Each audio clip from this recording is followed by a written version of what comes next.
Hace 7 años, Nehemiah Gordon proclamó el nombre. En Hanukkah luego, nos pidió que lo acompañáramos a oponernos a la prohibición del nombre, porque el Todopoderoso nos sacó de Egipto con mano poderosa para que todo el mundo sepa que su nombre es Jehová. Lo apoyamos, oramos con él, y se han encontrado 1721 manuscritos con el nombre, hasta esta grabación, hasta esta mañana, pero estás trayendo más evidencia de Suecia, otros manuscritos que fueron en realidad escritos por un rabino que se convirtió en un judío mesiánico, quería comunicar esto a su pueblo.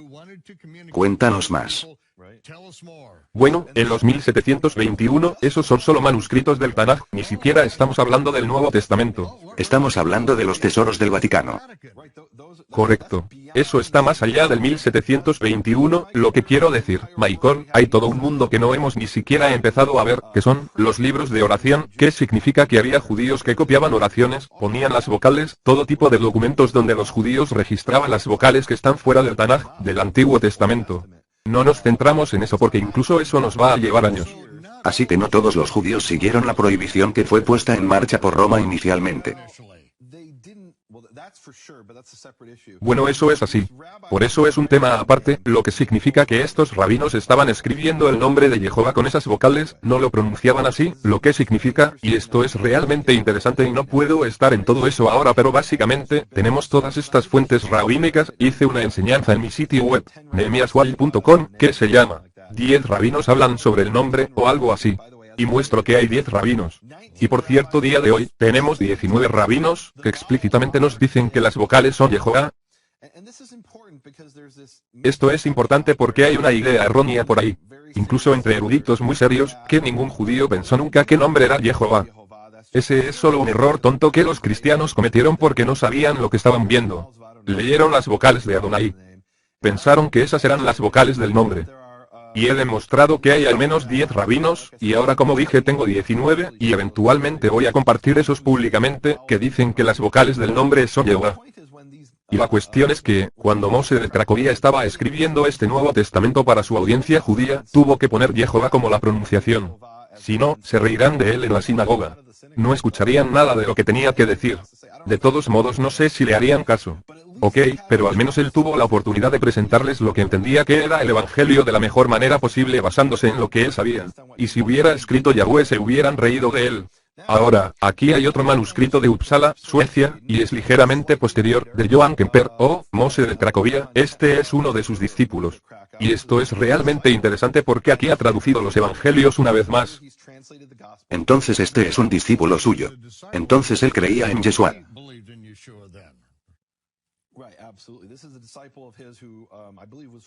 Cierto, absolutamente. Este es un discípulo suyo que creo que era de un texto cristiano originalmente.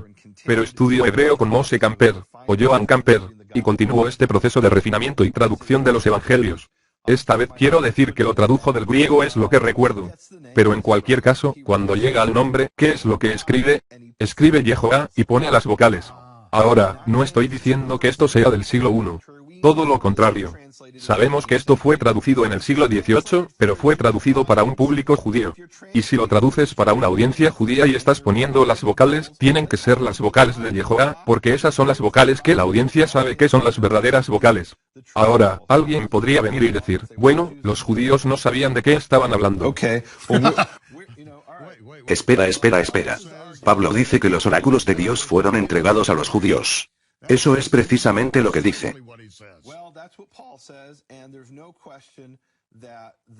Bueno, eso es lo que dice Pablo. Y no hay duda, de que no hay duda en mi mente, al menos, que cuando los escribas transcriben estas vocales y la comprensión estándar de esto que tienen los estudiosos es, empezando alrededor del año 600, ellos empezaron a escribir las vocales, aunque ellos no inventaron las vocales, habían sido establecidas en una forma al menos en el primer siglo, en mi libro. Rompiendo la conspiración del silencio, lo tenemos aquí. De hecho, presentó un ejemplo de un debate entre rabinos, y la discusión gira en torno al cambio de las vocales. Y un rabino dice, mira, básicamente, en realidad no podemos cambiar las vocales, pero podemos entender por la interpretación que hay vocales diferentes de lo que está escrito. Y mi pregunta es, si estos rabinos inventaron las vocales de la nada, ¿por qué no simplemente se adelantaron y cambiaron las vocales? Cierto. Y no lo hicieron, lo que dijeron fue con el compromiso de interpretación, vamos a actuar como si las vocales fueran diferentes. Pero en la sinagoga, todavía leemos las vocales originales, ahora, cuando están escritas o cuando se transmiten oralmente, esto es algo que los académicos discuten y las fuentes judías han discutido durante 500 años. Pero creo que lo que se podría probar muy sustancialmente, en mi opinión, es que estas vocales estaban establecidas al menos en el primer siglo. Y recientemente escuché una conferencia de este profesor que dijo, de hecho, estas vocales se remontan al sacerdocio del templo, que estas eran cosas que se comunicaban en el sacerdocio del templo, transmitido por los rabinos a sus discípulos hasta que finalmente se escribieron. Pero no es que simplemente las hayan sacado de la nada. Así que tenemos estas vocales y aquí, en el siglo XVIII, cuando este profesor de la Universidad de Uppsala quiere convertir a los judíos y mira, yo no soy cristiano, soy un judío mesiánico. Estoy viendo esto, tenemos una serie aquí llamada, los archivos caraítas. Le digo a la gente que soy judío, muy abierto sobre esto. Pero cuando estoy extendiendo esto dentro de su contexto, lo que me dice es que estos judíos, el público al que se dirige, sabían que era Jehová y ahora lo tengo confirmado con los propios judíos. Puedo mostrarte de los judíos de este periodo y anteriores y posteriores que decían que las vocales son Shewa, Olam, Kamatz. Jehová explícitamente, esto no es una opinión. Es un hecho. Esto es lo que ellos dijeron. Ahora, mira, había otras opiniones por ahí. Hay un rabino que encontré que dice que no sabemos cuáles eran las vocales. Hay otros rabinos que dicen, no, fueron estas otras vocales. Pero el mensaje consistente que repetidamente estoy encontrando son las vocales Jehová, que luego es coherente con lo que encuentro en los manuscritos de la Biblia actual, del Tanaj. Así que tenemos esta serie de fuentes.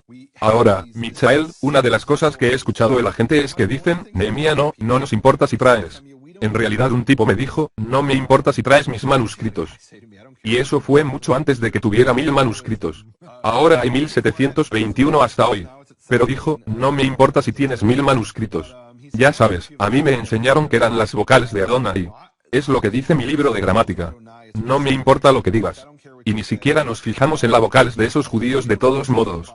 Ese es uno de los argumentos que he escuchado y quiero abordar eso. No creo que podamos llegar a eso esta vez, pero quiero compartir otro tipo de manuscrito que hemos descubierto recientemente. Déjame decir esto. Vamos a continuar, hay tanto que tienes por compartir. Así que, ya sabes, tómate tu tiempo. Ok. Muy bien. La gente dice que hablo rápido, pero eso es porque tengo mucho que decir. Así que Michael. Una de las cosas que descubrimos, y esto fue literalmente en el último par de semanas, es un conjunto de manuscritos que fueron producidos por los judíos de China. Hace 1000 años, estos judíos que eran mercaderes judíos, salieron a las rutas de la seda, llegaron a China y pidieron permiso al emperador de China para establecerse en China para poder llevar a cabo este comercio.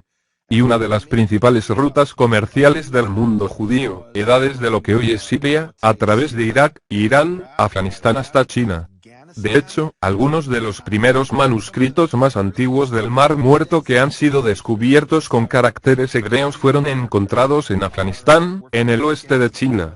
La mayoría de la gente no se da cuenta de eso, manuscritos judíos con caracteres hebreos en Afganistán, porque esta era la ruta comercial internacional y había comunidades judías a lo largo de la ruta. Tú pasaste un tiempo en China. Pasé un año en China y uno de mis objetivos en China era visitar la comunidad sobreviviente de judíos en la ciudad llamada Kaifeng. Kaifeng es esta comunidad en China que en su momento dado, durante el periodo de lo que se llamó la dinastía Song del Norte, fue la capital de China en los siglos XII y XIII. Para entonces, los judíos habían estado en China durante 200 o 300 años. Una de las cosas que les dijeron allí en China a estos judíos, el chino es una lengua con más de 20.000 caracteres. Y escuchamos estas palabras chinas, o yo digo escucho estas palabras chinas, y hay palabras que literalmente suenan igual. E incluso para los chinos suenan igual. Y la única manera de distinguir las palabras es por el carácter.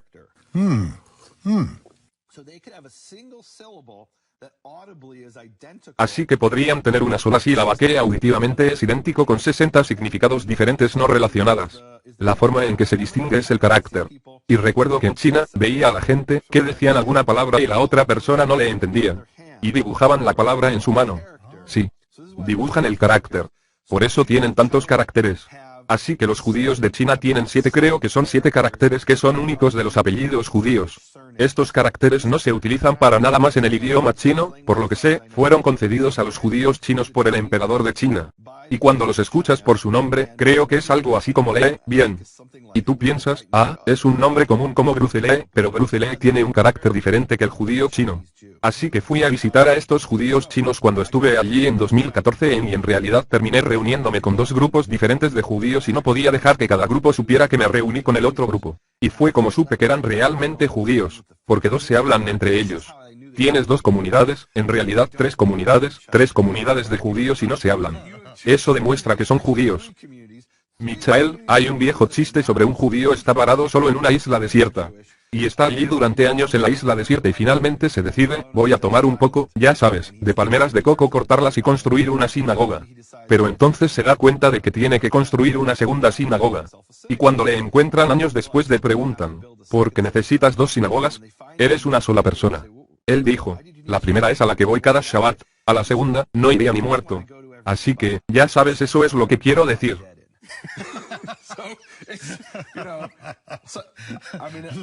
Lo mismo ocurre en China, como ellos están haciendo eso, ellos están separados. Entonces voy y me encuentro con estos judíos y me muestran estos monumentos increíbles que están en el museo municipal.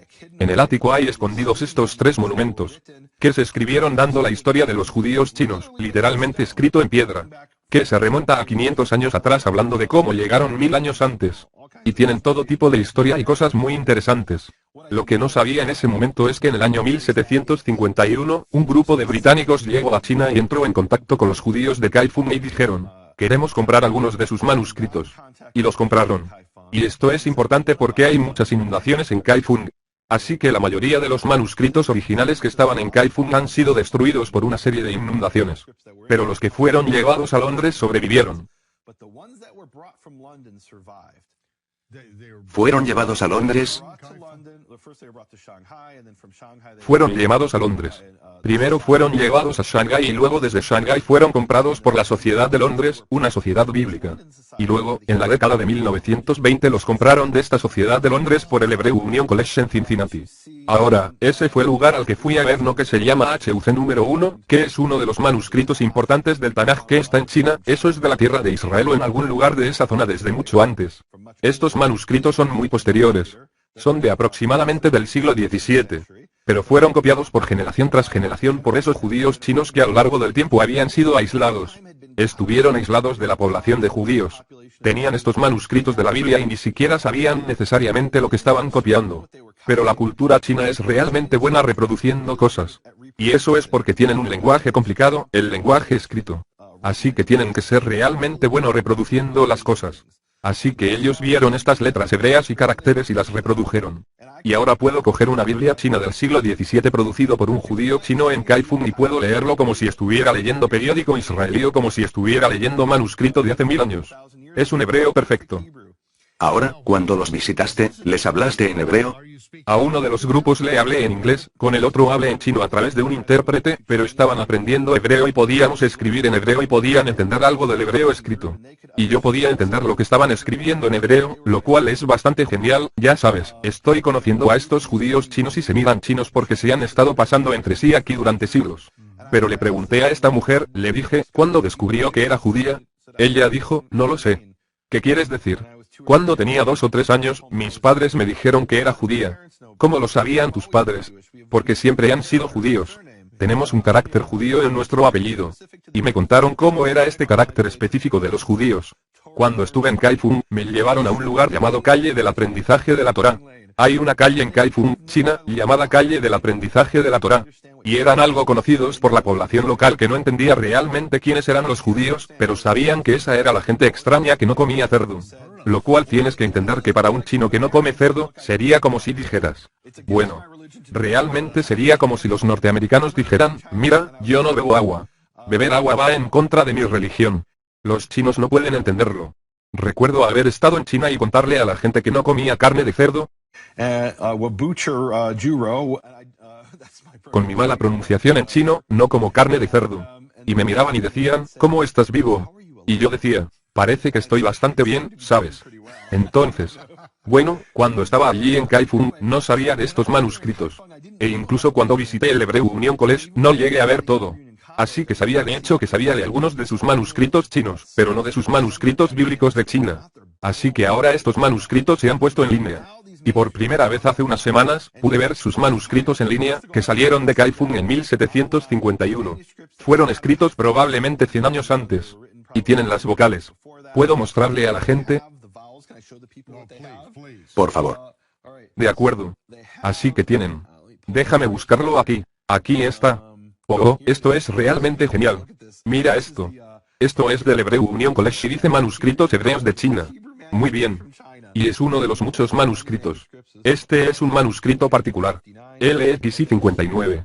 Y aquí hay una sección de la Torá de China. Y puedo leer esto como si estuviera leyendo mi Tanaj impreso en Jerusalén.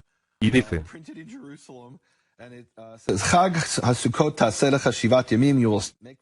Guardarás la fiesta de Sukkot cuando recojas el grano de tu era, etc. Y permíteme que me adelante. Y dice. 7 días celebrarás La Yehová. a Jehová. Y ahí están las vocales completas de Jehová. Por cierto, vean uno de los episodios anteriores que hice, donde hablo del bombardero B-52, es este fenómeno, no tengo tiempo de entrar en esto hoy, pero también una enseñanza en mi sitio web, emiaswal.com, llamado, aclarando la confusión del nombre. Entro en mucho más detalle sobre el bombardero B-52. Este es un ejemplo no solo de Jehová con las vocales completas, lo que yo llamo el fenómeno del bombardero B-52. Y ahí está Jehová, aquí hay un segundo manuscrito de un segundo escriba. Y puedes ver que es una letra completamente diferente. Ok. Un segundo escriba judío. ¿Y esto es de China? Esto es de China, de Kaifeng. Es un pasaje diferente, dice. Cuando hagas un juramento a Jehová tu Dios, etc. Y tenemos antes en la página que dice. La casa de Jehová. Y dice de nuevo.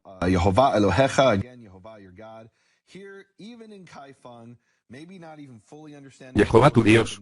Aquí incluso en Kaifeng, tal vez sin entender completamente lo que estaban copiando, pero estaban preservando mucho.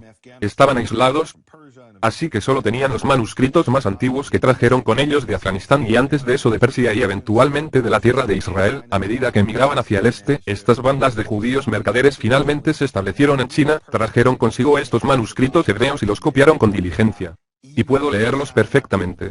Y tienen las vocales Jehová, incluso en China, esto está incluido dentro de los 1721. Y Michael, para mí quiero llegar a esto en futuro episodio, si me lo permiten, pero hay una profecía que arde en mi corazón. Es Malaquías capítulo 1 versículo 11. Y aquí, Michael, hay un cumplimiento de la profecía, este manuscrito chino. Malaquías 1, 11. Déjame leerlo a la gente, dice, Malaquías 1, 11. Ok, déjame encontrarlo, dice. Desde la salida del sol. Lo leemos en hebreo. Por favor. Dice aquí en hebreo. Lejos desde el lugar de la salida del sol. Que alguien diga China. Hasta el lugar de la puesta del sol. Alguien diría Europa en la época del mundo conocido. Mi nombre es grande entre las naciones.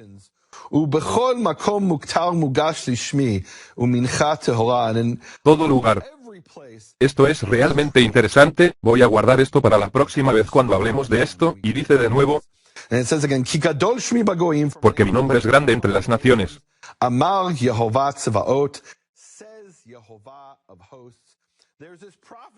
Dice Jehová de los ejércitos. Hay una profecía en Malaquías. Malaquías vivió aproximadamente en el 400 a.C. y profetizó que el nombre de Dios sería grande desde la salida del sol hasta el lugar donde se pone.